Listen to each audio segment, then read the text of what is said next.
ay hinihiling natin sa mga Pilipino, sa mga movie, dati nagsisipanood ng pelikulang Pilipino ay parang huminto na, no? Paano po mabubuhay ang producer kung hindi nyo tutulungan? Tulungan po natin ang mga producer na muling gumawa ng pelikula at suportahan natin. Suportahan po ninyo, panuorin para ang pelikula ay muling mabuhay. Sa ngayon po ay talagang nakikita ko, miski ako, naawa rin ako sa aking sarili kasi hindi ko alam na magkakaganyan ng pelikula.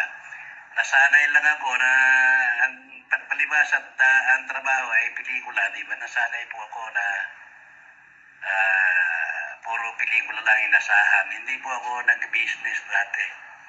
Kung kailan yung tuyo na ang sabungan ay tuyo na ang dagat, saka nakaisip po tayo magtayo ng mga maliliit na networking katulad po ng mga gamot, mga kung ano-anong food supplement. Ayan po ay putok na lang po nung nararamdaman kong kawalan ng trabaho sa industriya ng pelikula.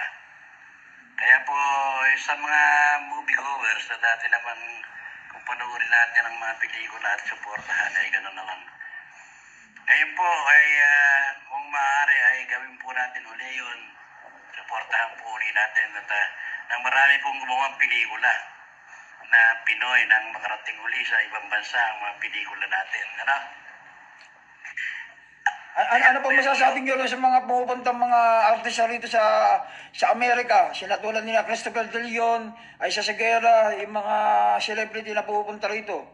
Nasa Houston. Ini-welcome po ng One Philippine News doon. Nagpo-promote sila. Ano masasabi niyo po sa One Philippine, sa ganon? Nakikita ko nga, ikaw yung talagang ang industriya at saka ang mga artista ay tinutulungan mo. Ipinopromote mo sila dyan sa Texas. At pagka sa'yo dumaan, siyempre, buong mundo na halos yung dyan sa one correspondent na, ikaw. Yes, sir. Yes, sir. Ayun. Kaya, masasabi salamat sa'yo. Kasi ang suporta mo ay talagang full sa aming mga taga-industriya ng pelikula. Kamukha nila Aisa Seguera, kamukha ng lahat ng pumunta dyan, ng mga singer at artists. Diba? Yes, sir. Nabibigyan mo sila ng suporta. Na ipapakilala mo sila sa mga...